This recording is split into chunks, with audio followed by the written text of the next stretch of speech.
So I'm pleased to introduce Laura Rossini from the University of Milan. So I just wanted to tell a brief story about Laura. So it must have been about 15 years ago. I was approached by someone in an EU project to write a support letter for sequencing of chromosome 3 in barley. And I said, oh yeah, we're working on a particular gene, Unicom 4. And so I wrote a nice letter saying that we would collaborate with the group and we're working on Unicom 4. And then I got a note from Laura saying, oh, would you like to collaborate with me? And so that's how our collaboration started. And we've been working together for now, I guess, 14 years. And some of the work that she's going to describe that we've been working on is the cloning and characterization of Unicom 4. And I'm also going to introduce Alai Tavakal, who's was a graduate student at the time working for Laura, but now who has a professor position at the University of Shiraz in Iran. And the two of them are going to discuss some genetic control of shoot architecture in barley today. So I'll turn it over to Laura and Alai. Thank you, Gary, for this nice introduction and remembering 15 years of collaboration that I really enjoyed and is continuing also with Alai. And thanks to the organizer for giving us the opportunity to share our work on genetic control of plant architecture in barley. So I'm going to share my screen next.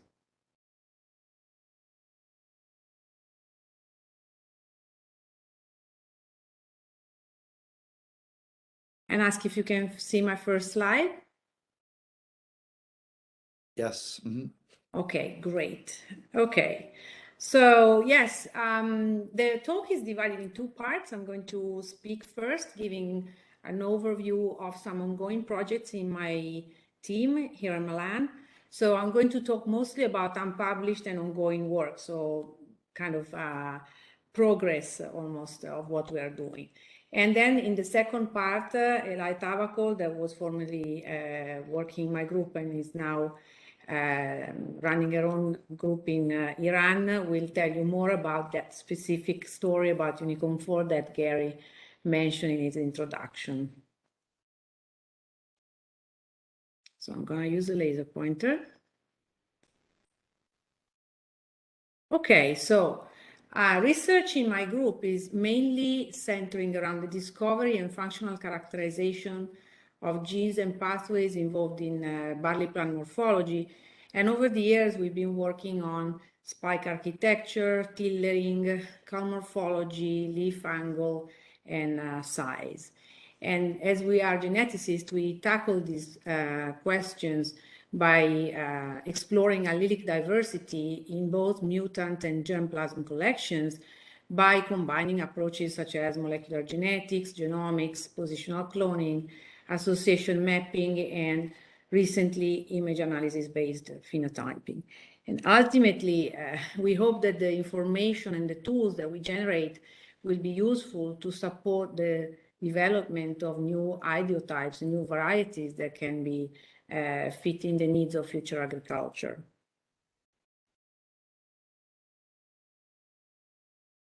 So my talk will focus on barley plant architecture, and here I'm just showing you this image of a barley plant just to remind ourselves that it has the typical body plan of a grass with a central culm that is a central stem that is organized by the shoot apical meristem, and it's this pool of stem cells that generates the stem and the leaves, the axillary buds that then can give rise to lateral shoots called tillers. And these are important contributors to grain biomass and yield, but they also play a role in competition with wheat. Of course, also, sorry, I'm trying to make sure that the animation works. Yeah, also leaves are important for light capture, not just, of course, the leaf size is relevant in this respect, but also leaf orientation and arrangement. And another interesting aspect we've been researching is the morphology of the culm, that is going to be the topic of the last part of my talk.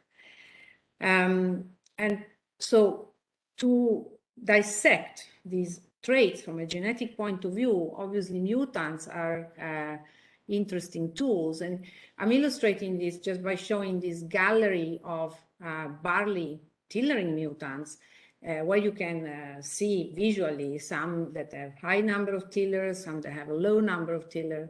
And over the years, various groups have been using them to identify genes involved in tillering and provide insights in the molecular mechanisms that control this complex trait. And we've contributed to these efforts by working, as we said, on the Unicorn 4 gene that Eli will focus on. Just want to say about this mutant that it kind of recapitulates the idiotype, the first wheat idiotype that Donald proposed in 1968, where he argued that a unicorn plant would facilitate harvest, mechanical harvest, and uniform ripening of grains. In recent years, one of the main areas of focus of our research has been the genetic dissection of barley leaf angle and size, as these are important factors in photosynthetic efficiency, especially leaf angle. As you can see in this nice cartoon by Stephen Long, there are clear idiotypes and targets for improvement of this trait.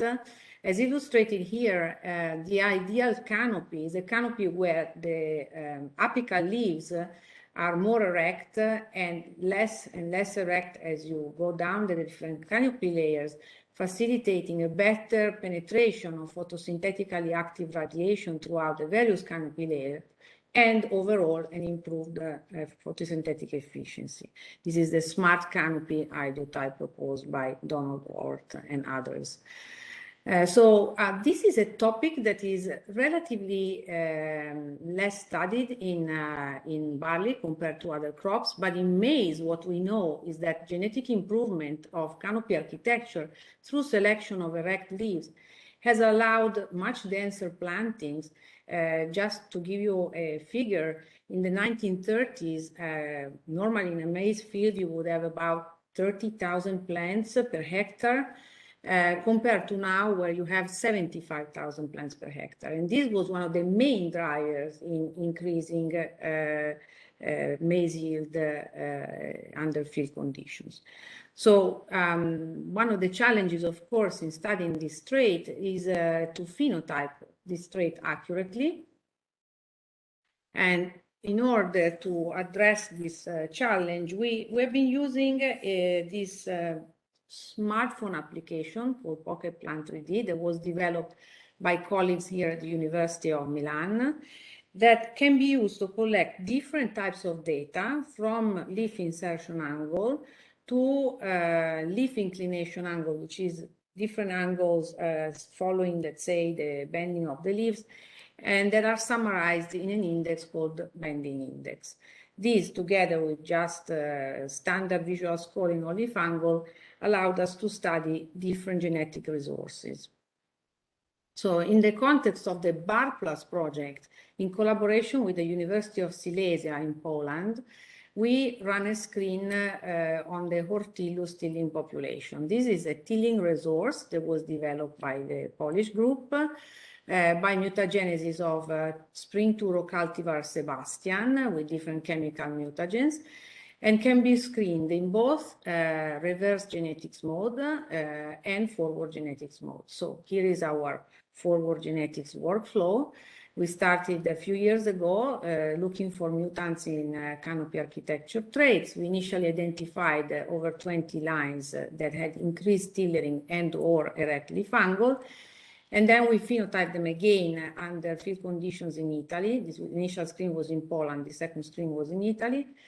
And finally identified 4 lines that seemed more promising, on which we developed segregating populations by crossing with other spring turo cultivars, Barke and Bowman, obtaining F2 and F3 generations for mapping exon sequencing and bulk segregant analysis.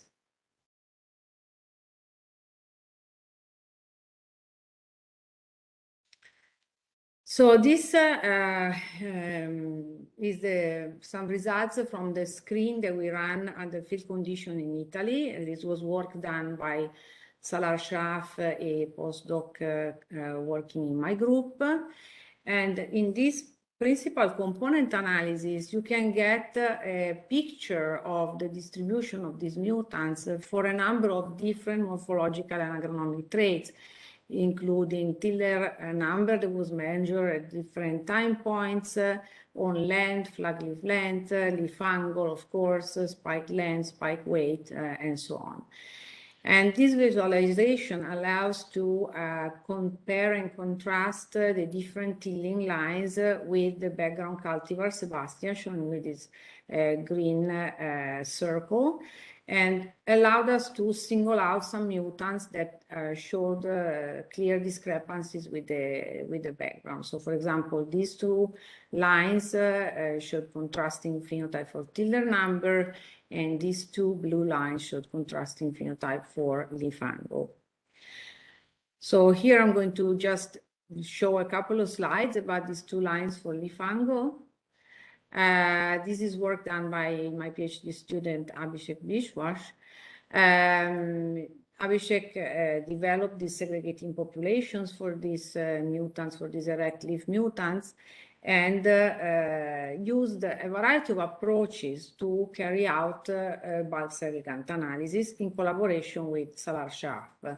One thing we noticed when growing these mutants and desegregating populations is that it wasn't always easy to score the mutants just in a subjective manner. So the idea Salar came up with was to phenotype for a number of different morphological and agronomic traits and identify highly intercorrelated traits to be used in multivariate analysis to group plants in different clusters.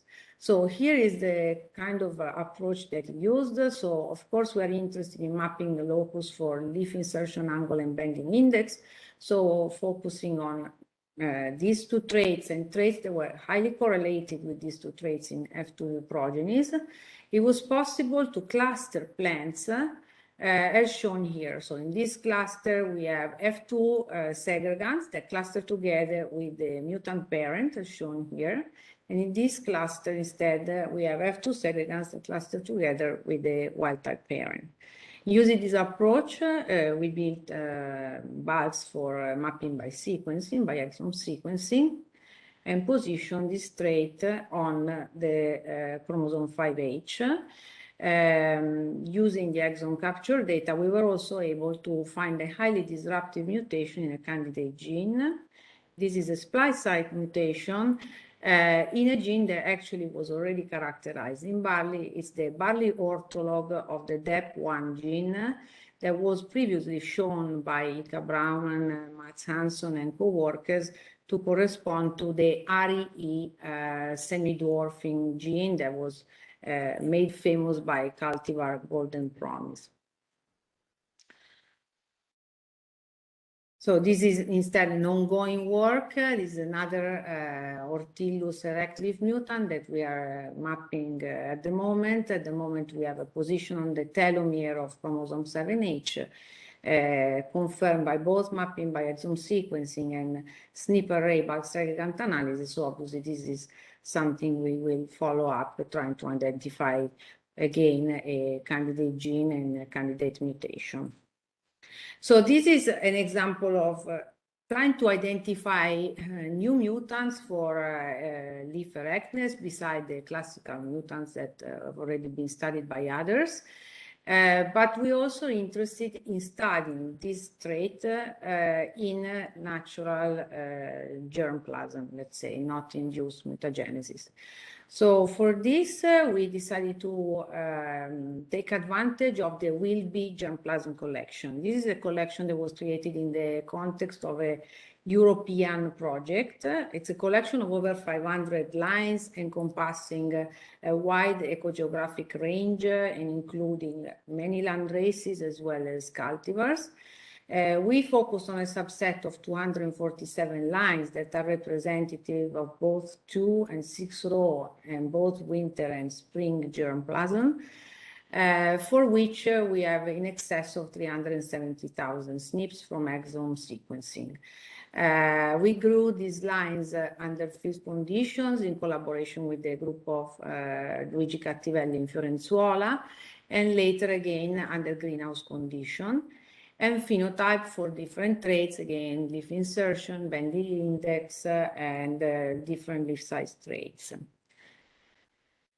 So here are some results we obtained from GWAS using this data, comparing different models and the different environments. We are still analyzing this data, but just to give you an idea that there's obviously variation for leaf width in this panel, and consistent with previous results from the group of Thorsten Schnurbusch, we found the signal also for the row type gene BRS1, whereby, as is well known, 6 row lines generally display wider leaves compared to 2 row lines, as shown here. So 6 rows is red and 2 rows is blue.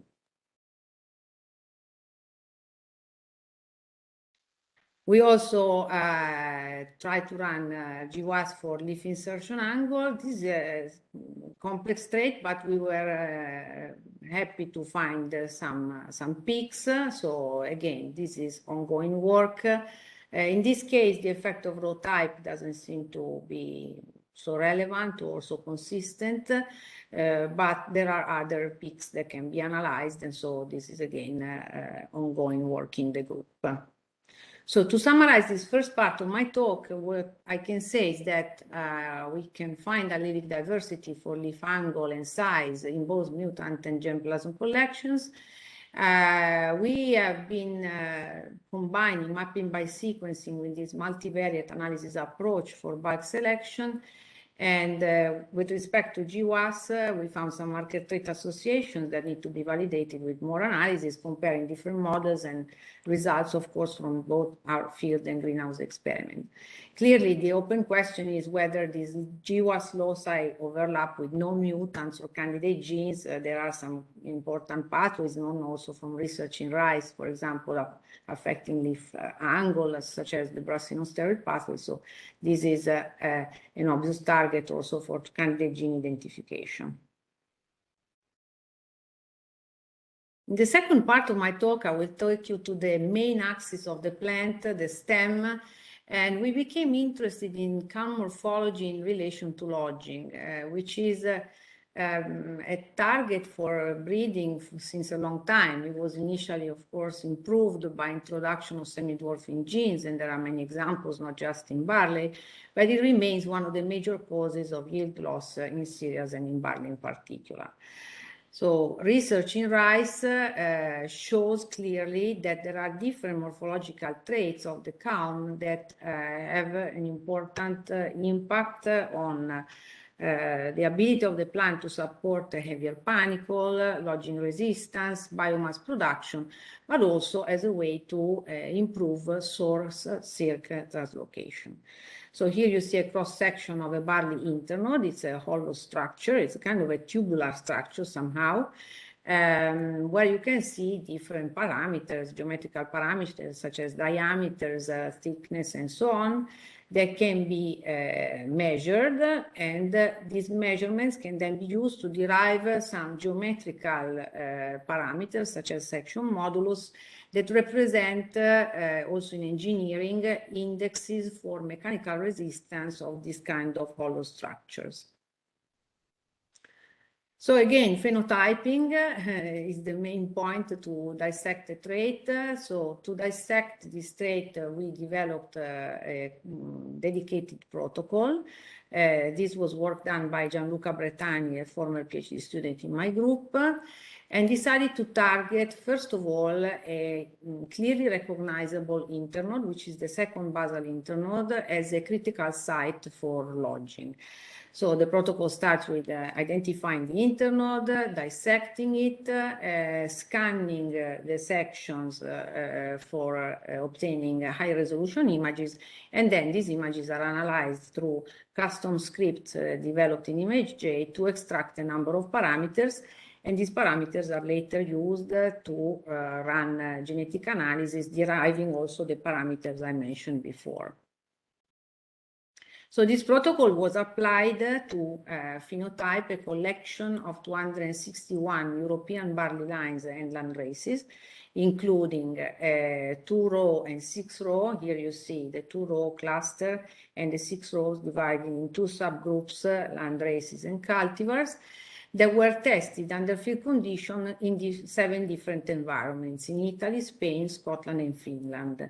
The same panel was genotyped with a 50K iSelect array, providing in excess of 33,000 SNPs ready for genome-wide association studies. But before talking about GWAS, I think it's quite interesting to look at the way that these traits correlate with other morphological and agronomic traits. So starting from the whole panel, one thing we noticed was the strong correlation of row type with both plant height, outer diameter, inner diameter, thickness, section modulus, and also lodging in this particular panel. Lodging also was clearly positively correlated with plant height and had some negative correlation with some of the count traits, but not all. One thing that we realized when considering this particular panel was that also plant height had positive correlation with some of the count traits. So we thought that these relationships that I just described could confound, let's say, our analysis of the relationships between count traits and lodging.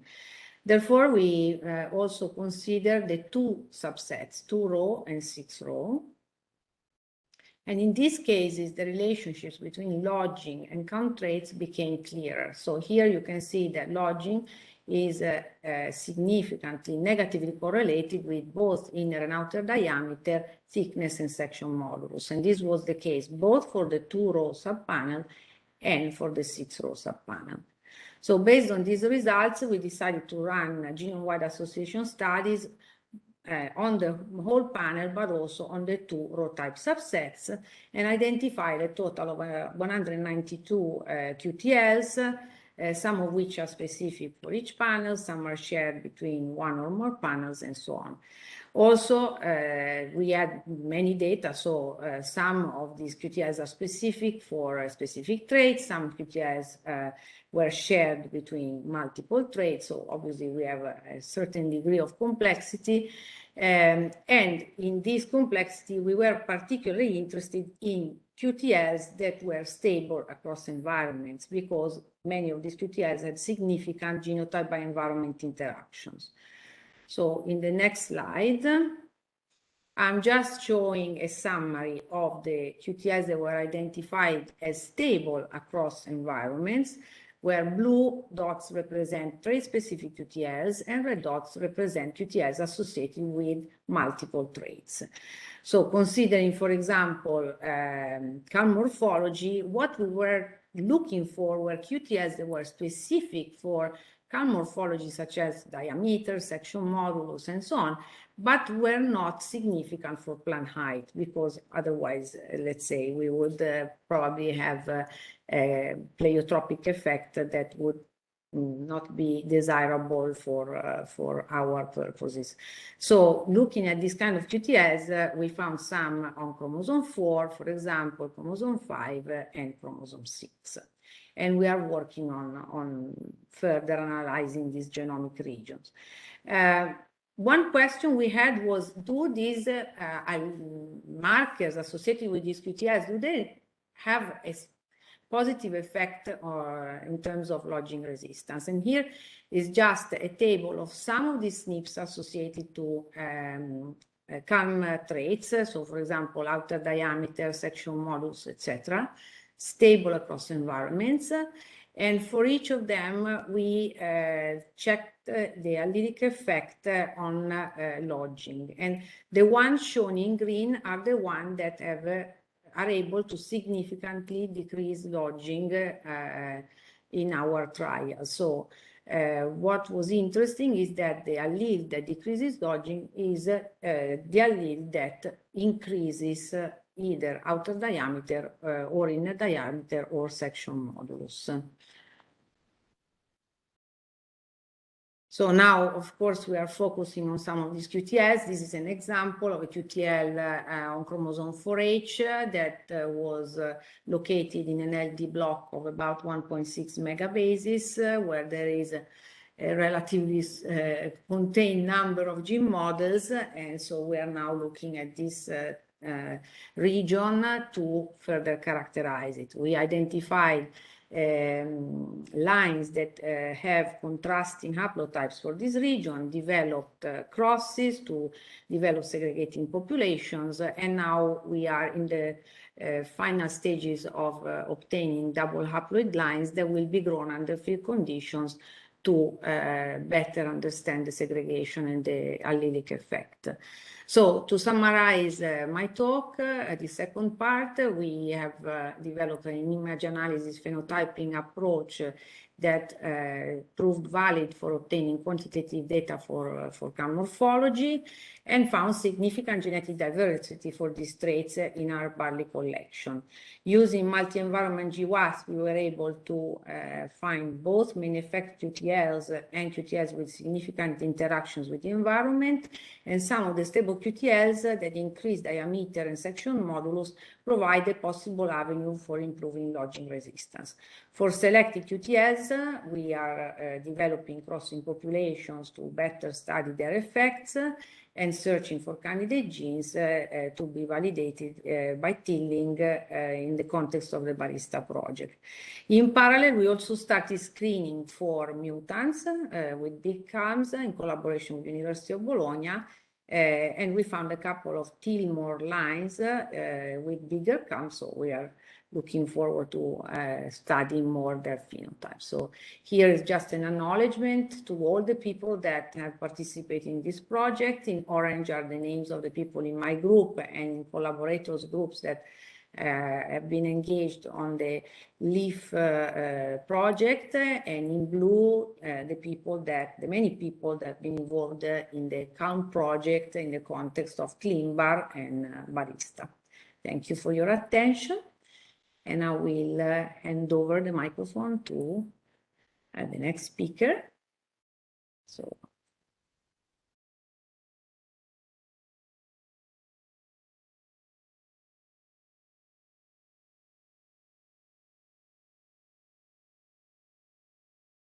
Thanks a lot, Laura. So I don't know, should I start, or Gary, would you like to have to ask the questions of this session? How do you think? We can't hear you, Gary. You're muted. I think we'll have the questions at the very end. Go ahead, Eli. Okay. So let me share the screen.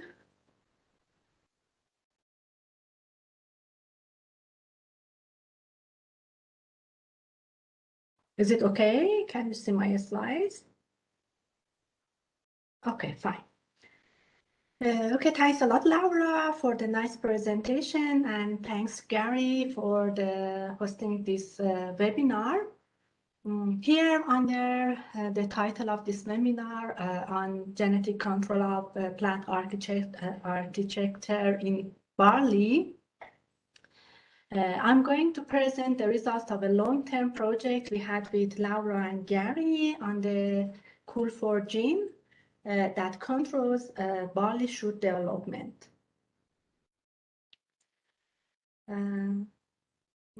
This maybe. Okay. I take some minutes to introduce COOL4 gene for those who may not be familiar with this gene. COOL4 or unicorn 4 is a classical tillering mutant known to dramatically reduce the number of tillers and even to produce only the main call. That's why it's called unicole. And the recessive mutant also controls leaf patterning. As you see, the ligule that is normally located in the boundary region of leaf sheath and blade disappears in mutant, and also sometimes the mutant leaf exhibits a flap tissue on the margin of the sheath, as you see in this figure.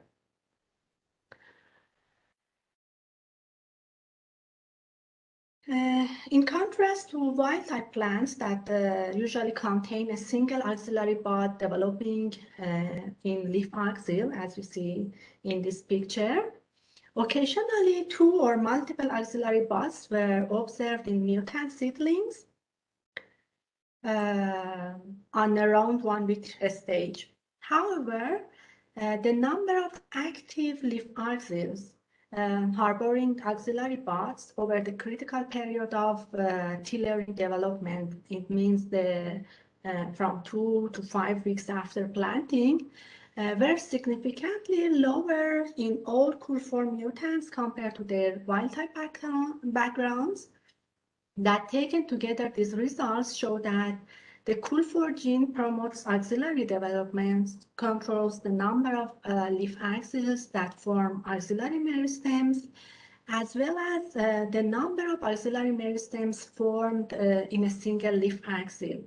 And its activity actually is critical for the correct development of existing axillary buds.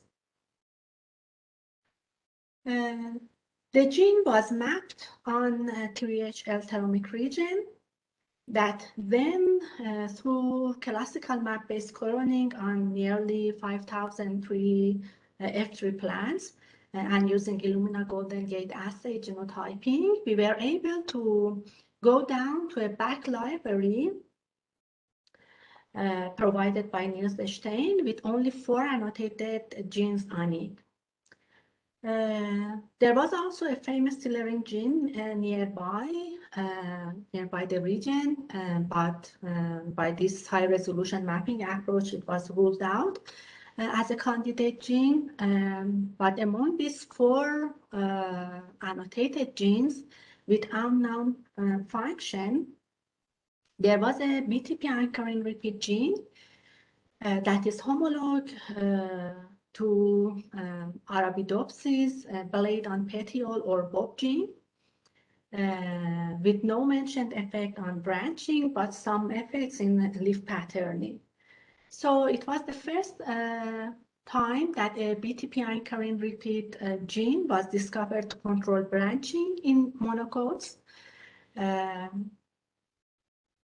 And the gene was confirmed through different allelic mutants in different backgrounds that I will explain a bit what are the differences of these allelic mutants, because you have already seen their name in the previous slide and you will see later as well. So you will have an idea about the severity effects of these mutants. The CUL4.5 has a large deletion of around 3.1 kilobase pair in exon 1 and the upstream of the gene. CUL4.16 and CUL4.24, they have some non-synonymous mutations in anchoring repeat and conserved region of the gene.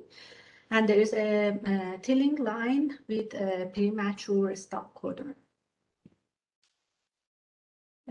There are 2 BTP anchoring genes in barley genome that the paralog, this is the CUL4 gene. The paralog was located in a separate clade that at that time was unknown.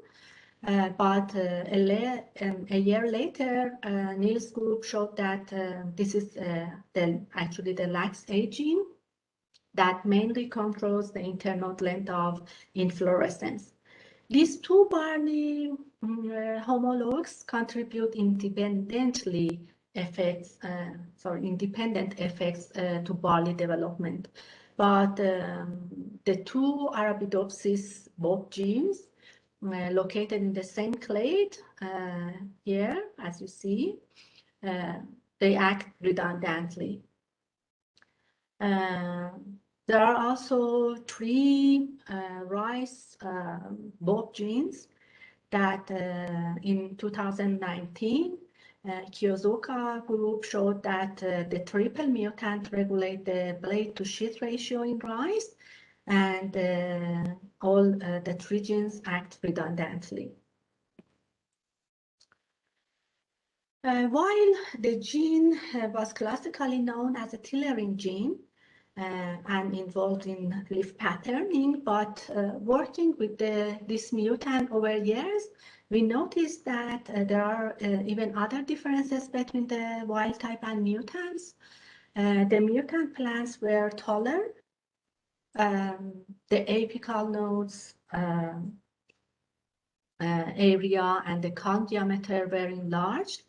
The nodes were bent in some cases, so the pleiotropic effects were also evident in a spike, where in mutants, the spikes were longer and the seed size also was enhanced. So to confirm these pleiotropic effects of COOL4, we designed an experiment and evaluate these differences statistically. As you see, the plants are significantly taller in mutants due to enlarged internodes, at least for the three apical internodes that we have quantitative data for. The apical node size, the column diameter, spike length, seed size, and seed weight all are significantly enhanced by COOL4 mutation. Here I have presented only the data comparing the COOL4.5 with its background bonus, but we have confirmed these results also in other mutants, other alleles that we had. The relative expression of the gene in different organs at various growth stages were consistent with the observed phenotypes. For example, at seedling stage here, you see that the gene is more expressed in crown compared to root and shoot. And crown is where axillary buds are forming and active. Also, the gene is more expressed in ligular region of the leaf compared to blade. It's where we see the ligulous phenotype. And it's also highly expressed, especially in node, where we see quite a large node in mutants. We also know from the previous in situ experiment that the COOL4 gene is specifically expressed at the leaf axils, as you see here, and also in the sheath to blade boundary region.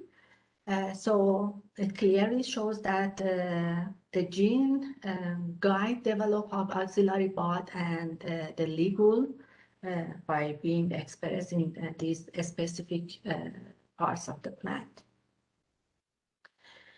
Since both genes are transcriptional cofactors that do not bind directly to DNA, but that act with some transcription factors, it was interesting to discover the possible downstream genes. Therefore, the whole transcriptome of COOL4 mutant was compared with the wild type background at seedling stage, and also the whole transcript of two allelic mutants were compared to their respective wild type background in immature inflorescence, actually at primordium stage, through RNA-seq analysis.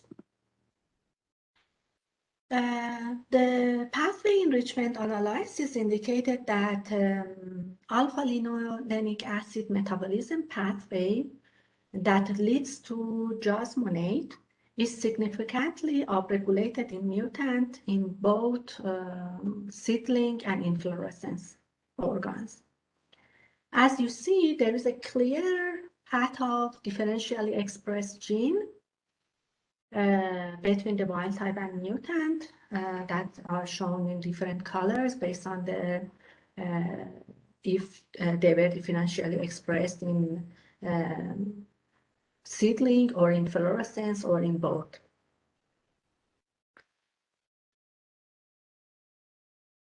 And I have highlighted the OPDA compounds here.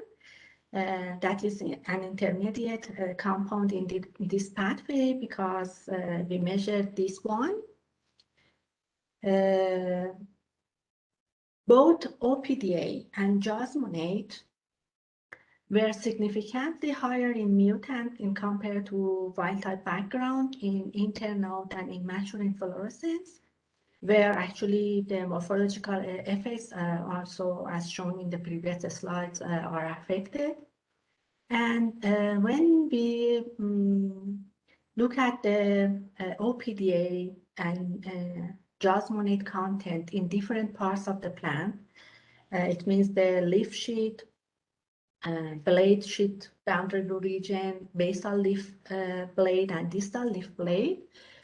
In two leaves, one already developed and the other one that's shown in blue, and a developing leaf shown in red, in this case the fourth and fifth leaves. You see that both OPDA and jasmonate were accumulated in the leaf sheath and in particular in the blade sheath boundary region in compared to blade leaf, and also they are usually higher in the developing leaf compared to the leaf already developed. Circadian rhythm was another significant pathway at seedling stage with all those yellow boxes showing the differentially expressed genes between the wild type and the mutant, and the green and white boxes are the pathway background of reference and organism specific, in this case rice pathway. And in line with this pathway, we found out that the out-tipping and heading date were significantly accelerated in mutants compared to wild type, and the apical phylochromes were also affected. The numbers you see in the x-axis of the phylochron plot are counted from the base of plant. And as you know, the phylochron is calculated by the intervening period between the sequential emergence of leaves on the main count, in this case that we measure. So since to have a summary of all these experiments that we have, we know that CUL4 encodes a BTP anchoring transcriptional cofactor or coactivator related to Arabidopsis both genes. CUL4 acts at developmental boundaries to promote correct differential of axillary bud and ligule. And CUL4 is also involved in inflorescence development. And CUL4 function required for correct regulation of jasmonate pathway. However, this is the first work done on the downstream of the both genes in monocots.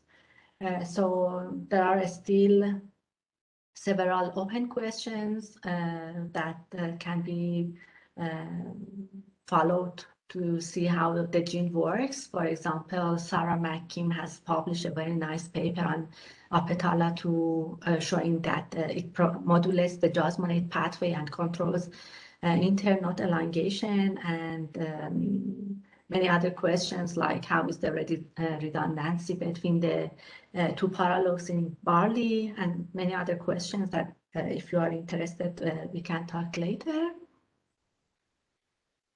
By this, I would like to thank some people who helped in this project.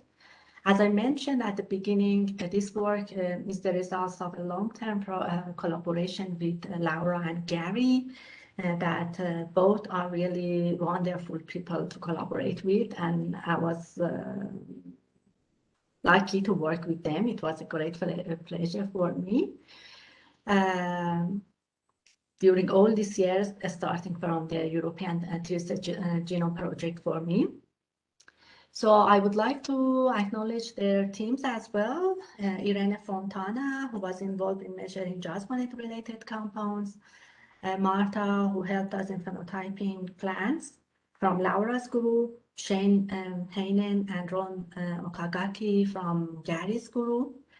Bettina House, who kindly hosted Irene and gave us the possibility to run the jasmonate experiment, and also thanks to Wahid Shariati, who helped in different parts of the project, in particular the bioinformatics analysis, in which he is an expert.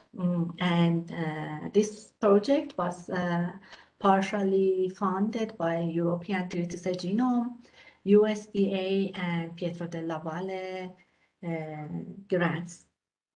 And of course, thanks to Robbie and his group, John and others, for organizing this international Barley Hub webinar and giving me the opportunity to present our work here.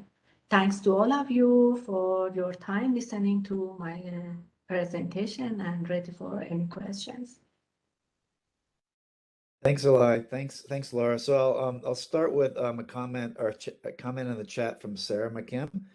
And she says, great talks. Sorry, must leave to teach. Thanks for a great IBH seminar.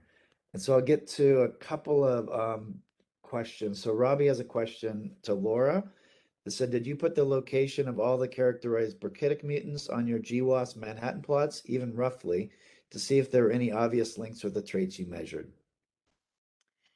Hi, Robbie. Yes, I think that's a very good starting point. So I roughly had a look at the brassinosteroid pathway genes that were characterized by Mats Hansen and Chris Doctor, and I don't necessarily see an overlap, but this is just very kind of, rough. But I should actually do the same for the other brachitic mutants that have been published since, also by Ilka and other people.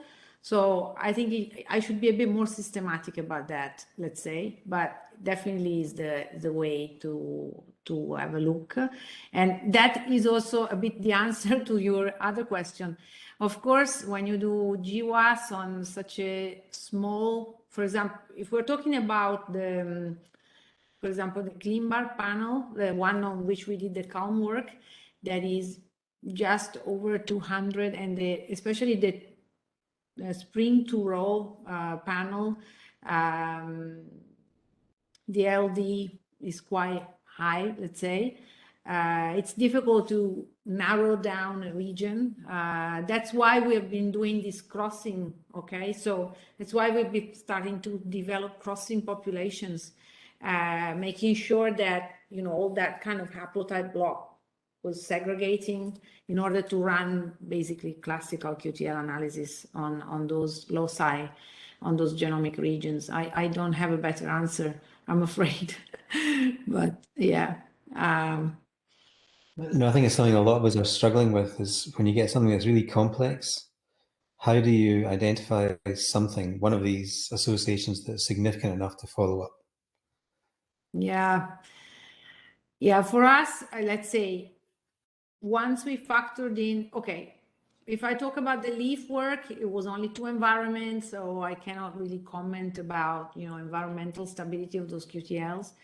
If I think, for example, of the calm work, I think having the multiple environments, in the end, the QTLs that are really stable, that they don't have too many pleiotropic effects on other traits that might not be desirable.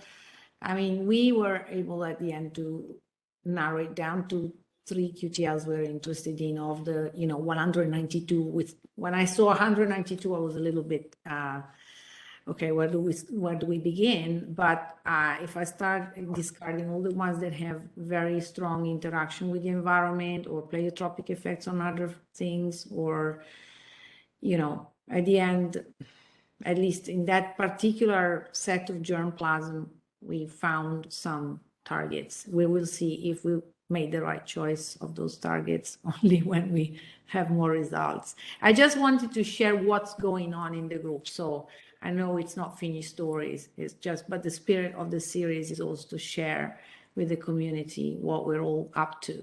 So I thought this was. So a question that Robbie had that's related to that is the resolution provided by the population sufficient to reliably get to the candidate gene level? Yeah, that's what I was just saying. No, I don't think so, especially in those panels. Maybe in the Wheelbead panel, because there's lots of land races, so the LD is kind of. But on the other hand, on the Wheelbead panel, we have so much structure. So it's the kind of blessing and curse of different germplasms you will use.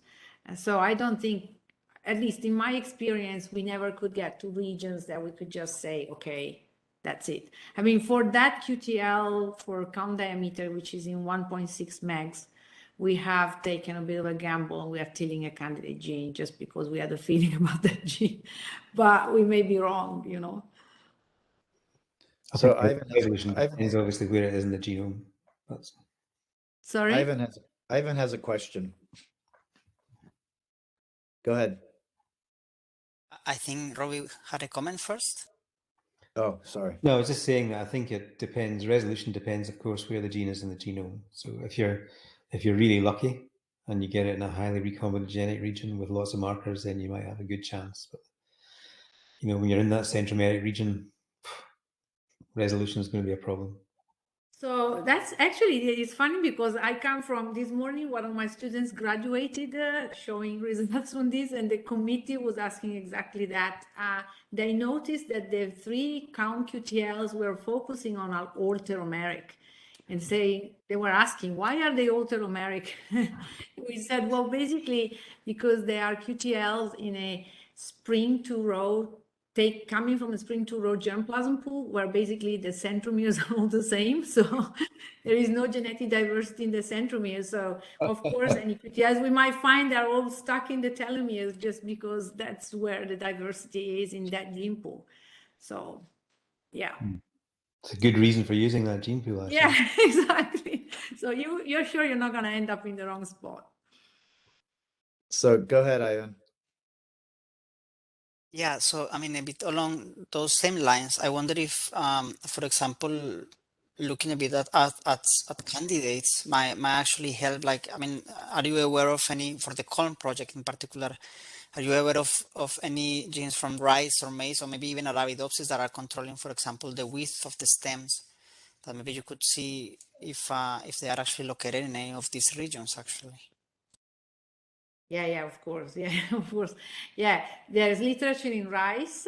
For example, there's Japanese groups that are actively working on this to a high standard, and they have made some discoveries of genes that affect count diameter, like aberrant panicle organization, NAL1. So there are different genes that also have effects sometimes also on leaf size. So yeah, of course, we have we have a list of candidate genes from rice, and we always keep track of them when we look at our QTL regions. So far, we didn't see any overlap with those candidates. So hopefully we're gonna find something new. So I have a question for Eli. So, we've had that JA result for a long time, right? And so my question is, have you thought about how to differentiate between whether it's actually a direct response from the COL4 gene being knocked out, or a response due to the plant is just kind of screwed up and doesn't feel like it's growing properly and it's under lots of stress, and so it's really a stress response. It has nothing to do with the COL4 gene, just has to do with the overall morphology of the plant. You're muted. You'll need to unmute. You're still unmuted. Or you're still muted, I mean. So it's a good question and a challenging question. Well, I don't know. I think we need to run some more experiments on the jasmonate. If I mean, we already have some data also on the other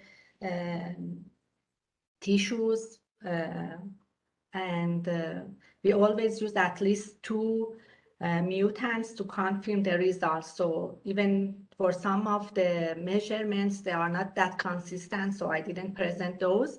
But for those that I presented in this webinar, the results are quite consistent. So it seems that there is really an effect on the jasmonate, but about your question, that is the direct effect, or is like the plant feels to be stressed? What I can say.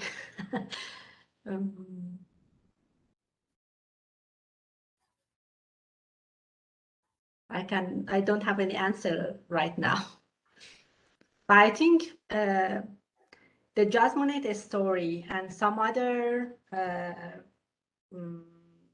open questions are really interesting. I drove up an idea with Laura the other day that maybe it would be nice if we can get fund to work more on this gene, because this gene looks really interesting genetically, that how the mechanism of the plant development form.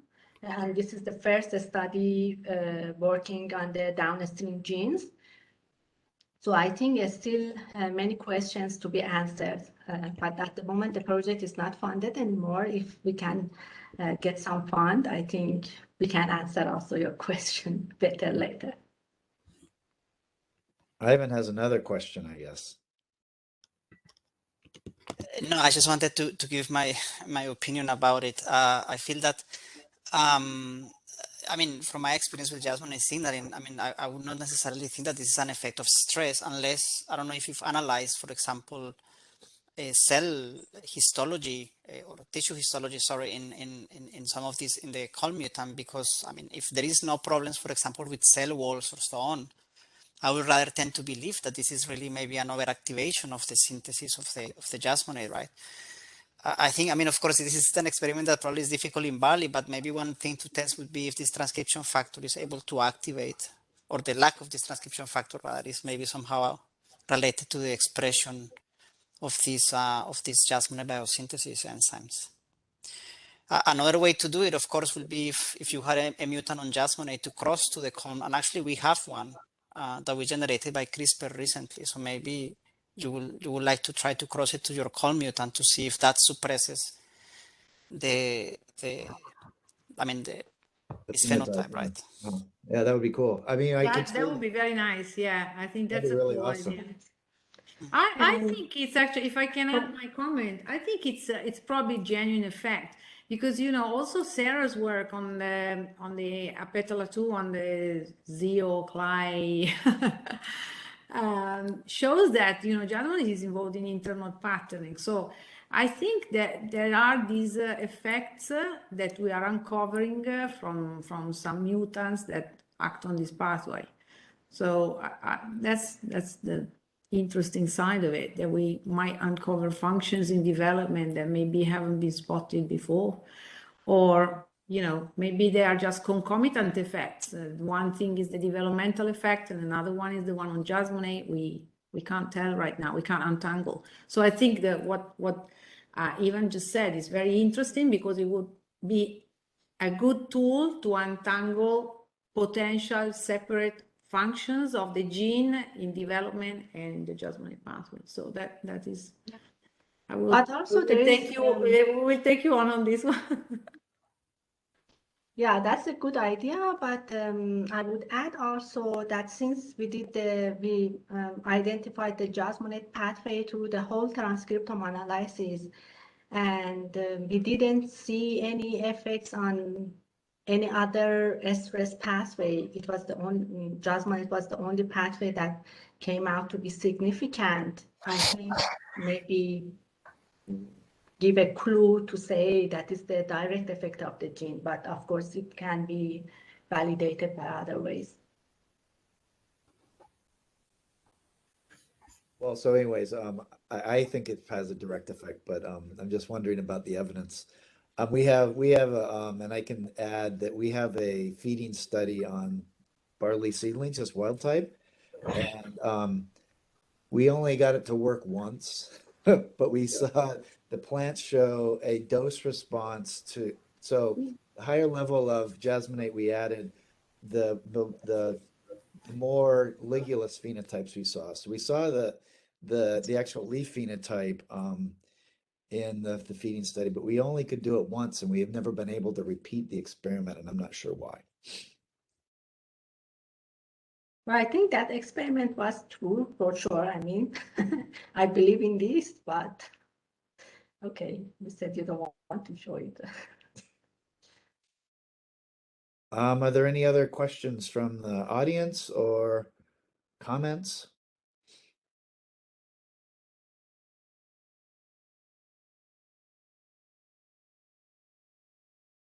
I don't see any. If you want, just raise your hand and ask a question or leave a message in the chat.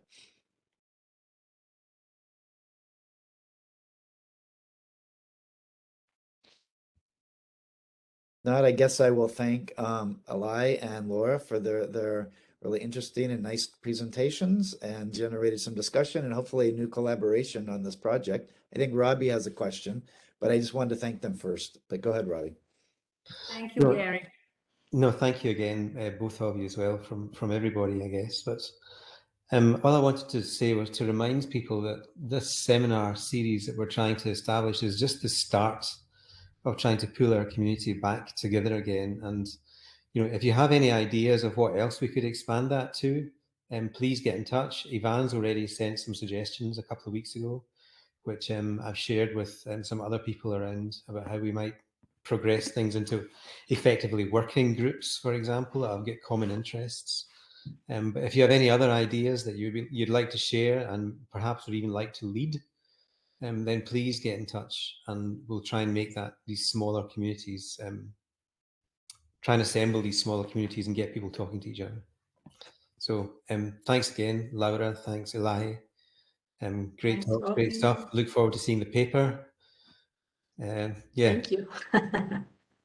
I know we have various papers we should finish, but yeah, I just want to thank you again, Robbie, and everybody that launched this, because I sorely missed, getting together at meetings during these 2 years, and I think this is a good proxy for now, hoping to start meeting in person again, because I think there's no substitute for that. But yeah, the spirit has always been in this community to be very open, to share what we were doing, to talk about whatever we were up to, ongoing work. And I think this will be a good platform to resume that. So thank you. Good.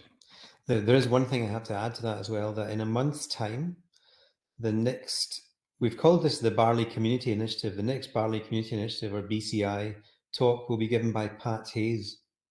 So in a month's time, Pat Hayes is talking, and it's going to be around the same time, I think. Maybe Joanne or somebody could comment, but you'll get the information on the next invite, the mail message that's sent out. This time seems to be quite good, actually, for the US and for Europe. I know it's terrible for Australia and Asia, but you know, we'll have to try and adjust our timings when we get some participants from there wanting to speak. Yeah, so thank you everybody for turning up. Next talk in a month's time. In 2 weeks' time, there's another IBH seminar. I can't even remember now who's giving it. Here we go. Pete Berry from ADAS is talking about crop management to minimize lodging risk of spring barley. So if you want to tune into that as well in 2 weeks' time, you'd be very welcome and look forward to seeing you there. So thanks again, Eli, Laura. Great talks, great work. Nice to see you. See you, everybody. Thanks a lot. Thank you. Bye. Bye, everyone. Bye-bye. Yeah.